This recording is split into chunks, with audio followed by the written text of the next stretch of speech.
In football, it doesn't get any bigger than the FIFA World Cup. But in over 70 years of the competition, only 7 nations have lifted the trophy. This is the champion's tale.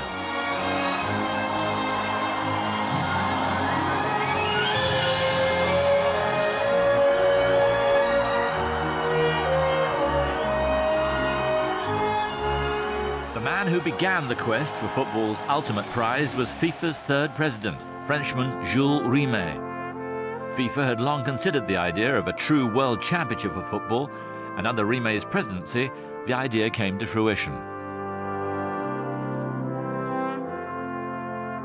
After having seen the success of the Olympic football tournament in 1924 in Paris, with a final between Uruguay and Switzerland at that time, Uruguay won 3-0, he has said we must have our own organization, and he has installed the World Cup. The Olympic football tournament was strictly for amateurs only. FIFA and Rimet wanted a competition that the growing number of professional stars could take part in. It happened in 1930, a long way from Rimet's homeland. Football had been played in Uruguay since the late 19th century. When a host was needed for its inaugural tournament, as double Olympic champions, this small South American country was an obvious choice. A huge stadium was built in Montevideo. 70,000 could fit in the Centenario. But the hosts were disappointed by the reaction of the Europeans. Only 4 nations made the 3-week crossing of the Atlantic to take part in the inaugural tournament. It was inevitable that the giants from South America would dominate the first FIFA World Cup. The 1930 final set Uruguay against Argentina. The Argentines took an early lead, but the hosts would not be denied. Uruguay triumphed by 4-2. And that was seemingly that. Uruguayan football suffered a split over professionalism, and they sat out the next 2 tournaments and watched the Italians take their title.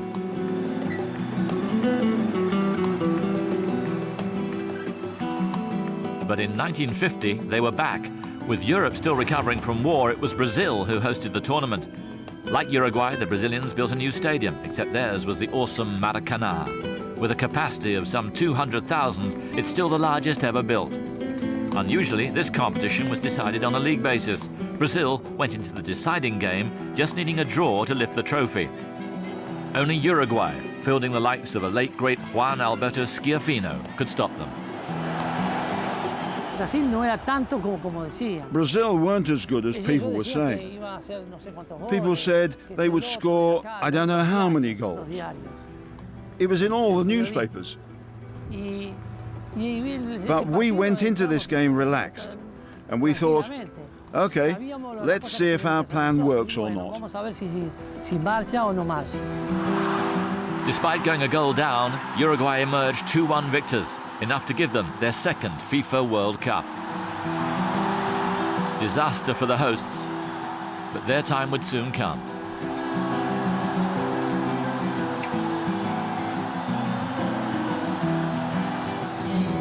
It could be argued that football is more part of Brazil's culture than any other country in the world, and that includes England. The old cliché about the game being played everywhere is simply true here. Brazilian footballers are always in great demand worldwide. Impressive when you consider football came to Brazil more than 2 decades later than in neighbouring Argentina and Uruguay.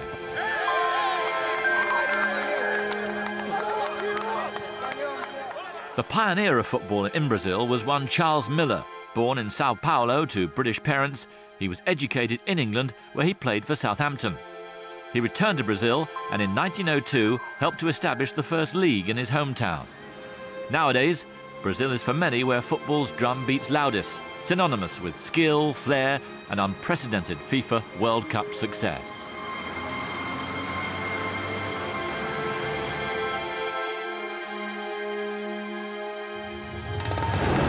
Five times they've been crowned champions, their 2002 win in Yokohama the latest triumph.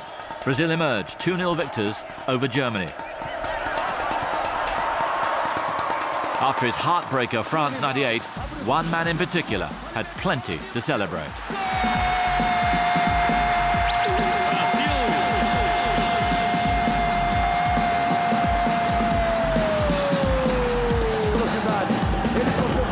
veio o Cleverson, Rivaldo saiu pro Ronaldinho, pra direita, bateu!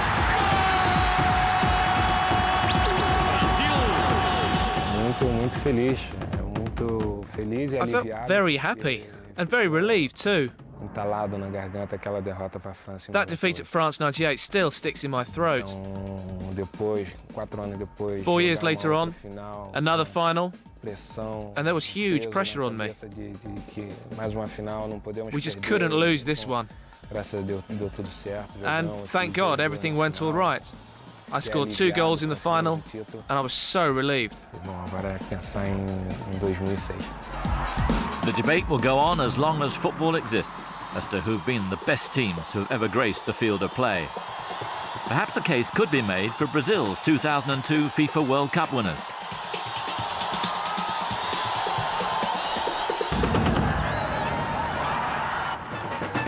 It's a testament to Brazilian football that their national side from at least 3 different eras could be considered the finest ever. In fact, one Brazilian team with a strong case to be made among the elite never even won football's most sought-after trophy. Unfortunately for them, at the '82 finals, Brazil came up against Italy in the second group stage, with striker Paolo Rossi at the very top of his game. Zico, Socrates, Falcao and co. ended up on the wrong end of an unforgettable 5-goal thriller. For many, the best FIFA World Cup game ever. But that's another debate.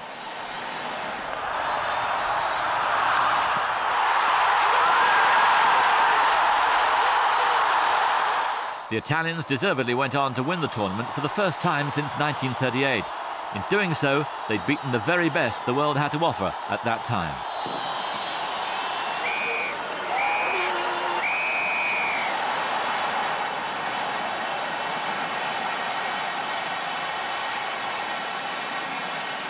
Brazil's finest era, though, must be between 1958 and 1970. In those 12 years, they altered forever the way football would be perceived. In 1958, Brazil arrived in Sweden armed with a new-look 4-2-4 formation and one of the most fearsome forward lines of all time. Garrincha, Vava, Zagallo, and making his FIFA World Cup debut, a teenager who'd become the greatest of them all, Pelé.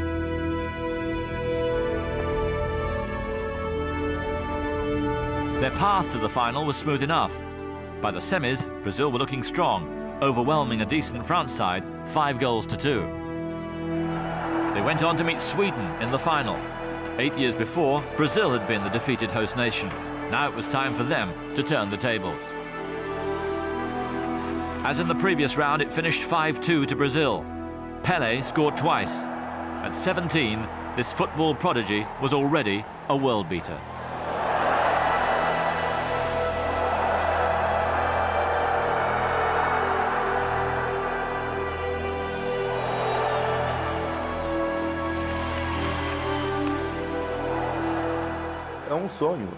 It was a dream.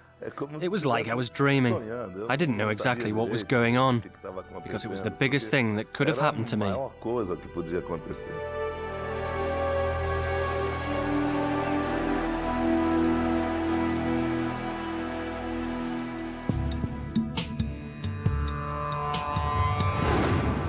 4 years later, the FIFA World Cup party moved to Chile, and once again, Brazil invited themselves to the final.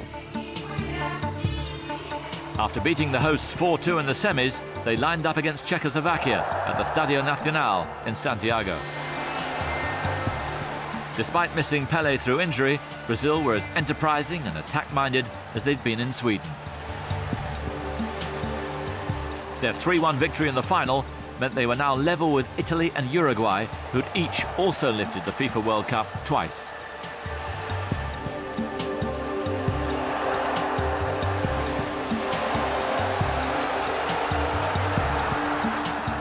Now the race was on to see which nation would become the first to be crowned FIFA World Champions for a 3rd time and keep the Jules Rimet trophy in perpetuity.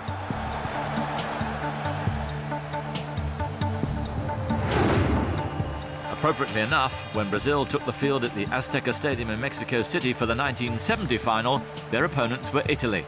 Along with the usual skill and flair, the Brazilians brought with them a steely determination to win what was effectively a playoff to bring the trophy home for good.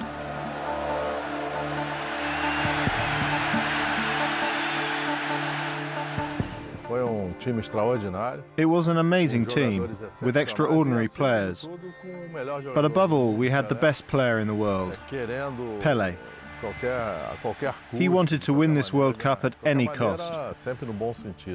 So we were very confident that we were going to win the World Cup. This was billed as a showdown between the colourful, free-flowing South Americans and Europe's masters of defensive caution. The Brazilian way emerged to be by far the most effective on the day.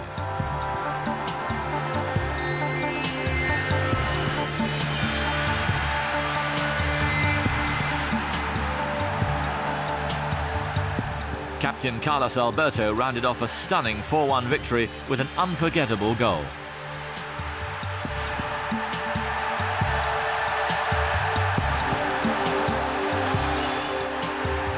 It was the first FIFA World Cup final televised around the world in colour, etching the image of the famous gold shirts indelibly in the minds of football fans across the globe.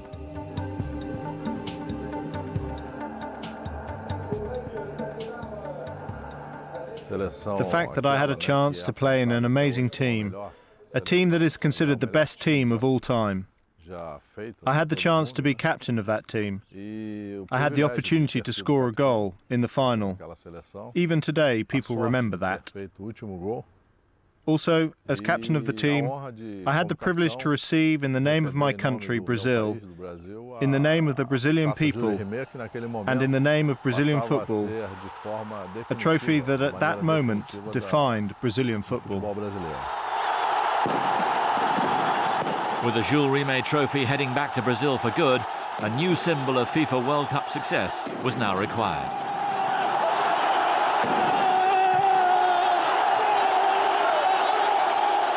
Ironically enough, its creator was from the country that was vanquished on that day, Italy. Silvio Gazzaniga designed the trophy in Milan. His vision of how the new FIFA World Cup should look was chosen from over 50 entrants. But what should it be made of? Nothing but pure gold, of course. This roughly hewn icon would stand 14 inches tall and weigh a total of 5 kilograms.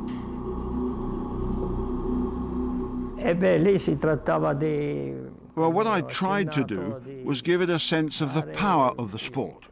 And also the rawness of the sport. Therefore, I designed it to leave it very rough to the touch. One thing I didn't want to do was to make it a smooth, polished item, too prissy. So this figure would show the sense of strength and the dynamism associated with the sport. It's very emotional for me to see the footballers receive the trophy when they've worked so hard for it. It's very satisfying. It's as if it were my own son.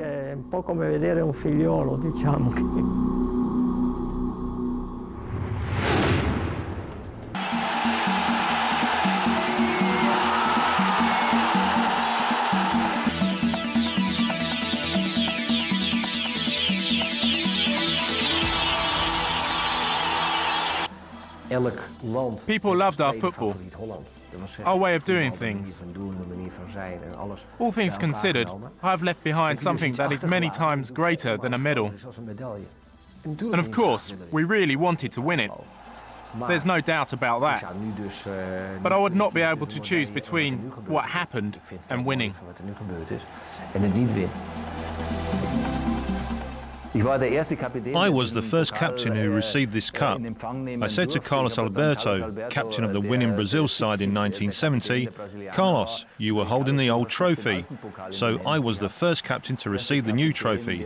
Yes, that was really something special. 1990, and Franz Beckenbauer was now established as the coach of the national squad.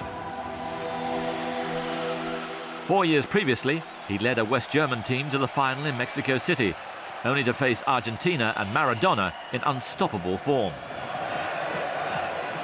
The Stadio Olimpico in Rome was to see a united Germany take on a far less formidable Argentina, with their 29-year-old captain Maradona a shadow of his former self.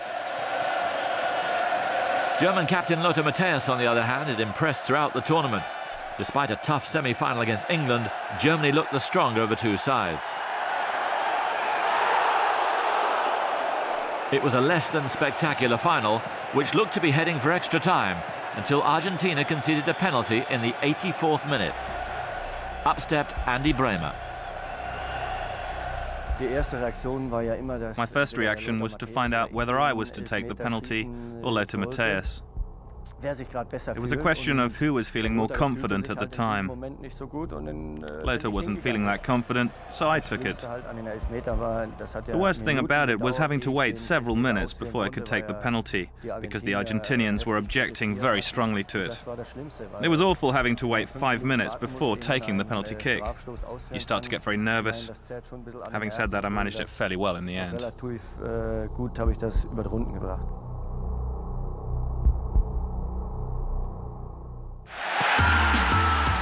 Victory placed Germany into the FIFA World Cup elite.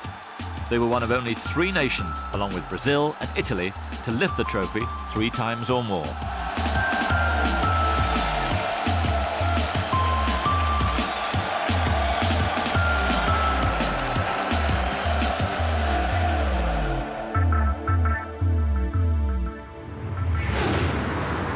The Estadio Monumental, Buenos Aires, where in 2003 fans and players, past and present, gathered for a charity match to celebrate one of the proudest moments in the nation's football history.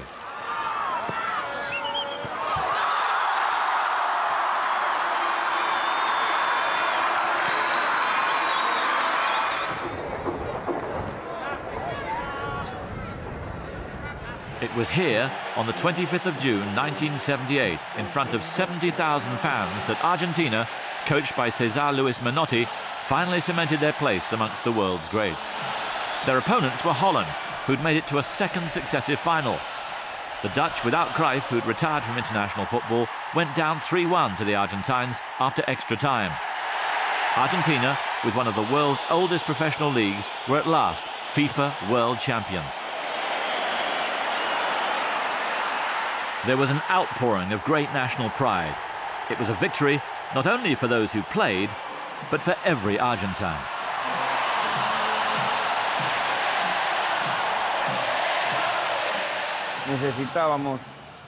It was important and necessary for us to get our place at the top of the game. We wanted to make our mark on the history of world football.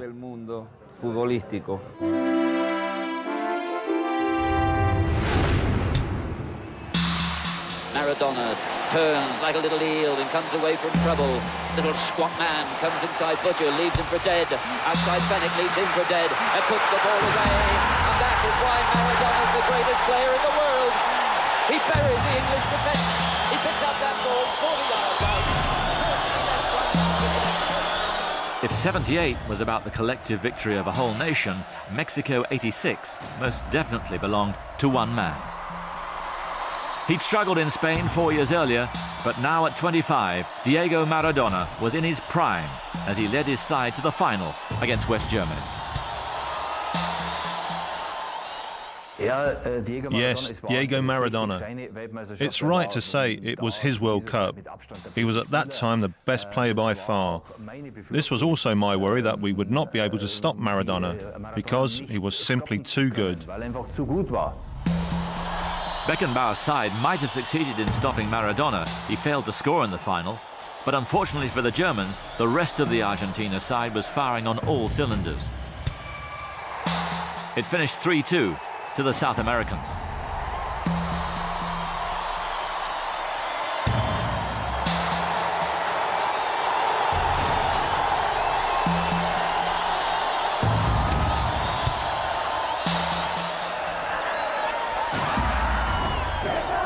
The world now belonged to Diego Maradona, but to say the Argentine was the only player in the tournament to wear the number 10 shirt with distinction would be a little harsh on a certain Frenchman.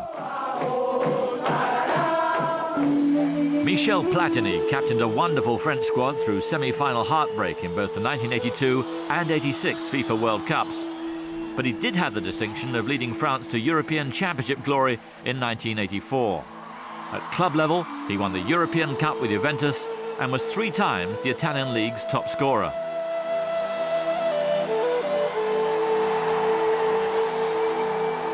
However, for one of football's greatest achievers, all this wasn't quite enough.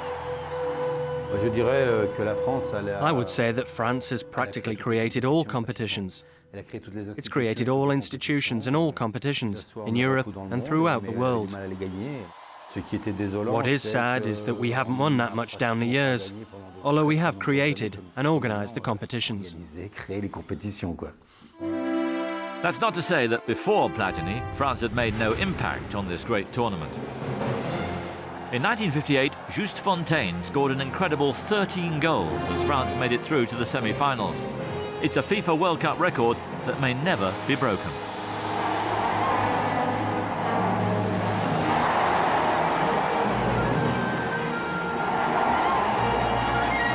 And it's number 7, Fontaine, who gets the 5th goal and establishes a new goal-scoring record in the World Cup.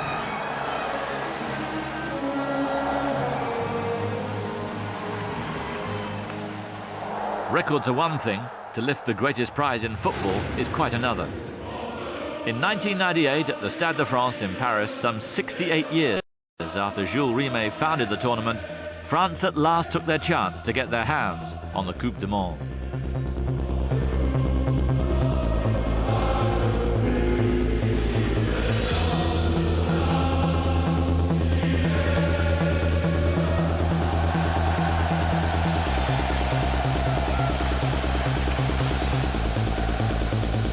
They met Brazil in the 16th final, bidding to become only the 7th nation to be crowned world champions. After all the controversy surrounding Ronaldo prior to kick-off, France emerged worthy 3-0 winners.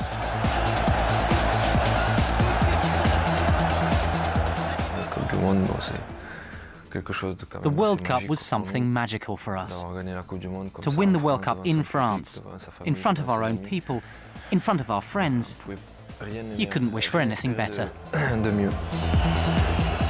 long last, the FIFA World Cup was returning to the birthplace of the man who conceived the idea.